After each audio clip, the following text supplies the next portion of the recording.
बिस्मिल्लाहिर्रहमानिर्रहीम। अस्सलाम वालेकुम स्टूडेंट्स, कैसे हैं आप? ठीक हैं। आज जो है वो हम नई वीडियो के साथ हाजिर हैं और आज जो है वो बोर्ड पे ये लेक्चर आपको डिलीवर नहीं किया जाएगा, बल्कि मैं कोशिश करूंगा कि आपको जो है वो डायग्राम्स की मदद से आज का कंसेप्ट जो है वो समझाया जाए। तो आज हम uses of radio active isotopes की बात करने लगे हैं। डियर स्टूडेंट, इससे पहले हम आइसोटोप्स की बात कर चुके हैं। आइसोटोप्स क्या होते हैं, उनकी क्या प्रॉपर्टीज़ होती हैं और कौन से एलिमेंट्स हैं वो उनके कौन कौन से आमतौर पर आइसोटोप्स होते हैं। आज हम उन आइसोटोप्स की बात करने जा रहे हैं जो रेडियो एक्टिव होते हैं। Radio active isotope, dear students, वो आइसोटोप्स होते हैं जो आमतौर पर radio active rays alpha beta gamma emit करते हैं।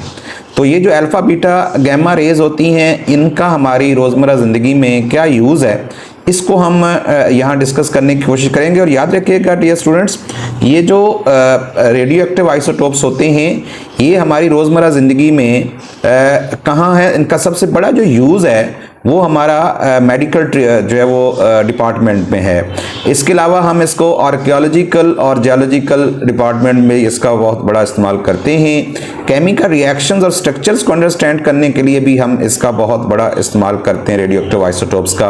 और पावर जनरेशन में भी इनका जो है वो वर्ल्ड वाइड बहुत बड़ा यूज़ हो रहा है। तो हम इन टॉपिक्स को जो है वो डियर स्टूडेंट्स बारी बारी डायग्राम्स के साथ डिस्कस करने की कोशिश करेंगे। तो आइए अब हम इनको टॉपिक वाइज स्टार्ट करते हैं जी। तो सबसे पहला जो यूज़ है वो रेडियो एक्टिव आइसोटोप जो हैं वो रेडियोथेरेपी में है। रेडियोथेरेपी में आपको मालूम होना चाहिए कि हम क्या करते हैं कि हम कैंसर जैसी जो डिजीज़ हैं इनका आमतौर पर इलाज करते हैं। अब कैंसर जो होता है ये अगर तो स्किन कैंसर है, जैसा कि यहाँ डायग्राम में आपको नज़र आ रहा है, तो स्किन कैंसर के अंदर जो यहाँ पर आपको एप्लीकेटर नज़र आ रहा है, इस एप्लीकेटर में आम तौर पर हम इस्तेमाल करते हैं। यहाँ पर तो रेहनियम लिखा हुआ है, लेकिन हम यहाँ पर आम तौर पर फास्फोरस और स्ट्रॉन्शियम वगैरह भी इस्तेमाल कर सकते हैं,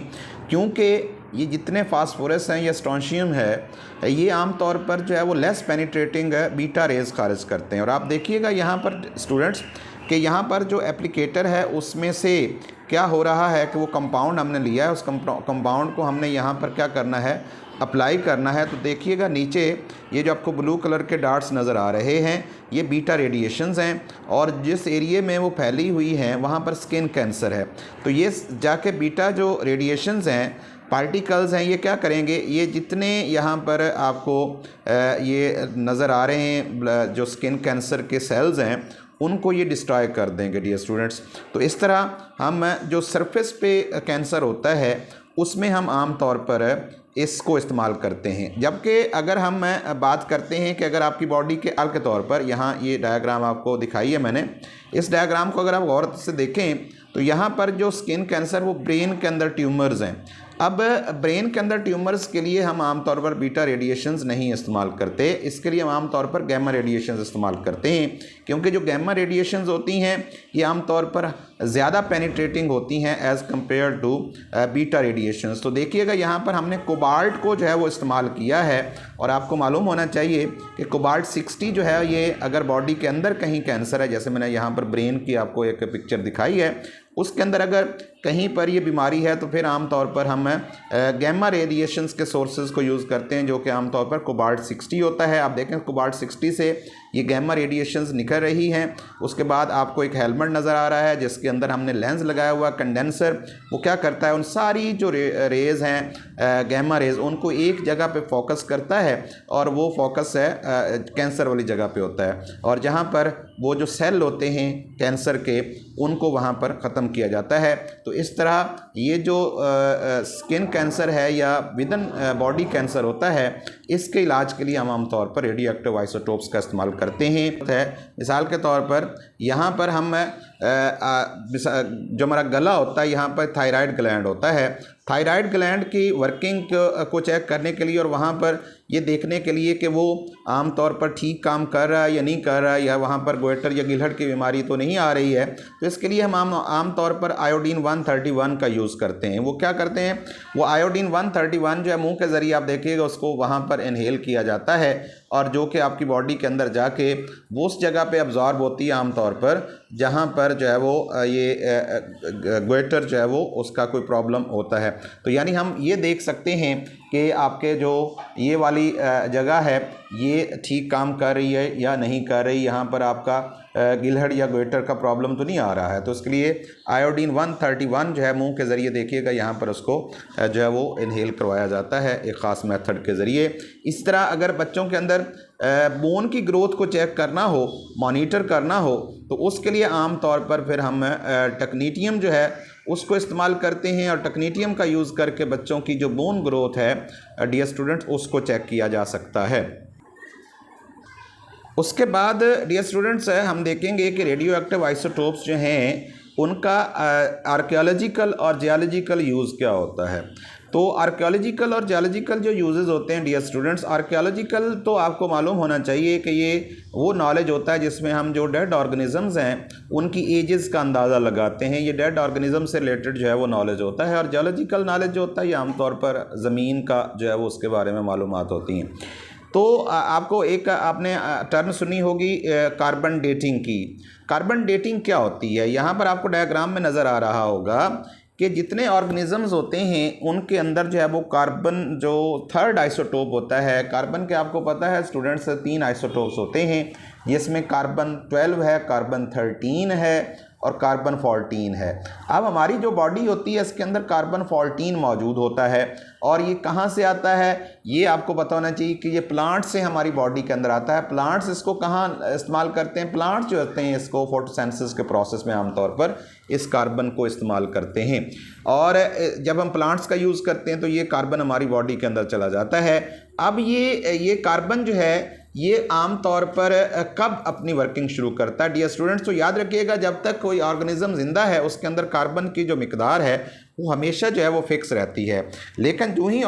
कोई भी जानदार जो है वो मर जाता है, जैसे यहाँ पर आपको एक लिविंग ऑर्गेनिज्म नज़र आ रहा होगा, ये जब डेड होता है तो डेड होने के बाद उसके अंदर जो कार्बन होता है उसका डिके स्टार्ट हो जाता है। और आप देखिएगा यहाँ पर जब भी कोई ऑर्गेनिज्म जो है वो ये देखें डेथ के वक्त उसके अंदर 100% जो है वो कार्बन 14 मौजूद होता है। लेकिन जैसे जैसे वो ज़मीन के अंदर जो है वो पड़ा रहता है उसकी हड्डियों के अंदर इसका डिके शुरू हो जाता है। और कार्बन को तकरीबन 50% होने में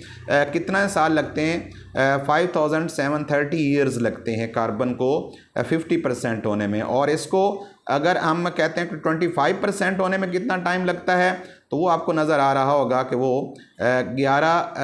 इशारिया जो है वो यहाँ पर 11,460 साल लगते हैं। तो और इसको 12.5% होने में कितना वक्त लगता है वो आपके सामने है कि वो तकरीबन 17,190 ईयर लगते हैं। अब हम किसी भी जानदार की बॉडी जो है उसको जब हम उसकी बोन्स देखते हैं तो हम ये अंदाज़ा लगाते हैं वहाँ पर कि उसके अंदर ये कार्बन जो है इसकी कितनी परसेंटेज बाकी है। तो अगर कार्बन की परसेंटेज का हमें पता चल जाए तो इससे हमें ये अंदाज़ा लगाने में आसानी हो जाती है कि ये ऑर्गेनिज़म जो है वो कितनी देर पहले जो है वो मरा था और ज़मीन के अंदर दफन हुआ था, क्योंकि हड्डियों के अंदर कार्बन की अमाउंट को जो है वो हम आमतौर पर टेस्ट करते हैं। इस इंटायर प्रोसेस को जो है वो आमतौर पर कार्बन डेटिंग कहा जाता है। कार्बन डेटिंग मैंने बताया कि ये ओल्ड जो कार्बन कंटेनिंग ऑब्जेक्ट्स होते हैं, जो फॉसिल्स होते हैं, उनकी जो एज है मालूम करने का एक तरीका है और इसको कार्बन डेटिंग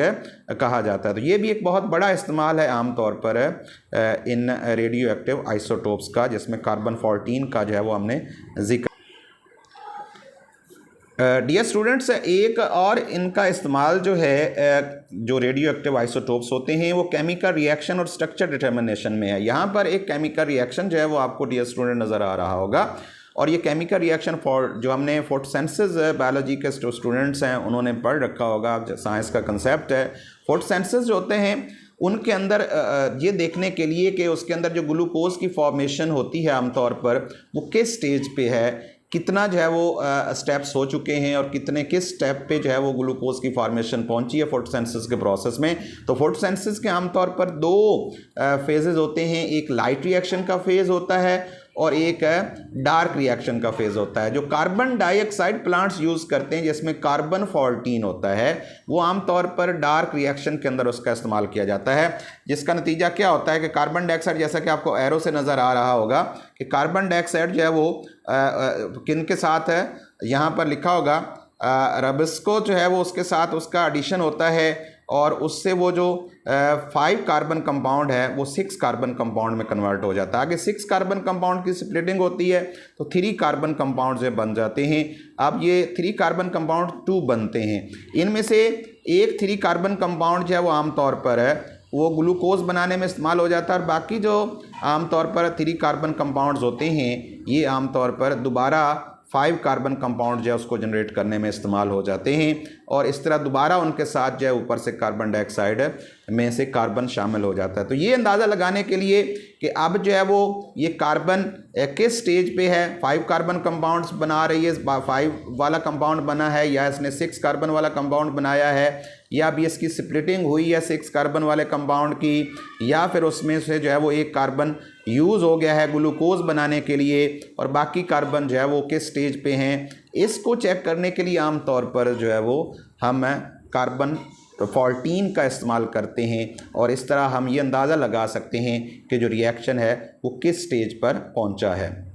इसी तरह ये भी याद रखिएगा डियर स्टूडेंट्स के इसमें हम ये भी चेक करते हैं कार्बन 14 के ज़रिए कि जो प्लांट्स ग्लूकोज बनाते हैं उसकी जो मूवमेंट होती है वो कैसे होती है। और मूवमेंट यहाँ पर आपको नज़र आ रहा होगा कि प्लांट से जो है वो ग्लूकोज है वाटर के अंदर जो है वो आमतौर पर सक्रोज की शक्ल में वो ट्रैवल कर रहा है पूरी प्लांट बॉडी के अंदर और इसकी मूवमेंट चेक की जा सकती है कि इस वक्त जो है वो ग्लूकोज है कहाँ पर जो है वो पौधे के अंदर मौजूद है। तो आपको यहाँ पर ये जो एक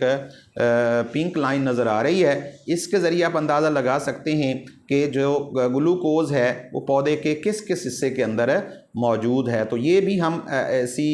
कार्बन 14 यहाँ पर इस्तेमाल हुआ है क्योंकि फोटोसिंथेसिस में जो ग्लूकोज बनता है मैं पहले बात कर चुका हूँ उसमें आमतौर पर कार्बन 14 का इस्तेमाल जो है वो किया जाता है और यहाँ पर हम किसी भी इस तरह के रिएक्शन के अंदर जो मूवमेंट्स होती हैं कंपाउंड्स की उनको हम चेक कर सकते हैं।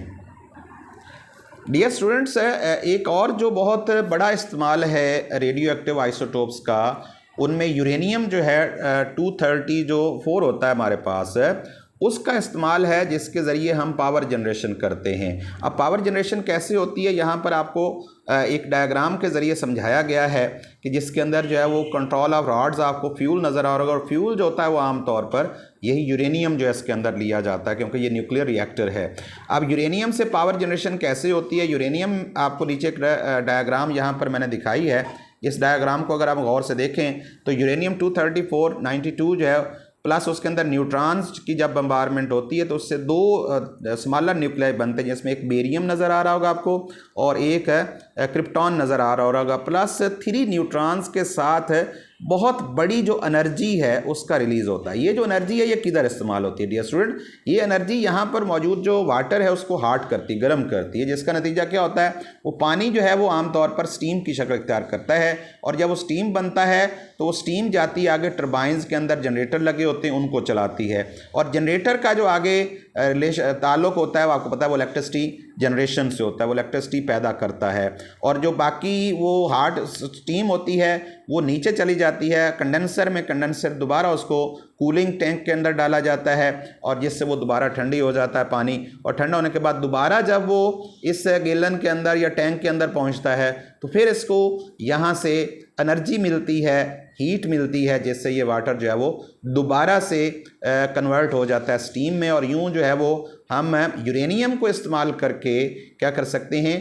इलेक्ट्रिसिटी जो है वो पैदा कर सकते हैं। तो ये भी एक बहुत बड़ा पीसफुल यूज़ है रेडियो एक्टिव आइसोटोप यूरेनियम 234 का कि इससे हम बहुत ज़्यादा मिकदार में आम तौर पर जो है वो एनर्जी पैदा कर सकते हैं। तो डियर स्टूडेंट आपको ये आइडिया हो गया होगा कि हम आम तौर पर रेडियो एक्टिव आइसोटोप्स का कहाँ कहाँ इस्तेमाल करते हैं। तो इसकी समरी दोबारा मैं बता देता हूँ कि इसमें हमने कहा था कि इसको हम आम तौर पर रेडियोथेरेपी में इस्तेमाल करते हैं, डायग्नोसिस और मेडिसिन में इस्तेमाल करते हैं, आर्कियोलॉजिकल और जियोलॉजिकल यूजेस होते हैं रेडियो एक्टिव आइसोटोप्स के, कार्बन डेटिंग में इसको जैसा कि इस्तेमाल किया जाता है, केमिकल रिएक्शन और स्ट्रक्चर डिटर्मिनेशन में इसको इस्तेमाल किया जाता है और इसके अलावा जो है वो इसको हम आम तौर पर पावर जनरेशन में भी डियर स्टूडेंट्स इस्तेमाल कर सकते हैं। तो होपफुली आपको ये जो है वो कंसेप्ट जो है वो बेसिक जो कि मैंने आपको एक डायग्राम्स की शक्ल में समझाने की कोशिश की है, होपफुली आपको इसकी अंडरस्टैंडिंग हो चुकी होगी। तो नेक्स्ट वीडियो तक दुआओं में याद रखिएगा और अपना फीडबैक दीजिएगा। अल्लाह हाफ़िज़।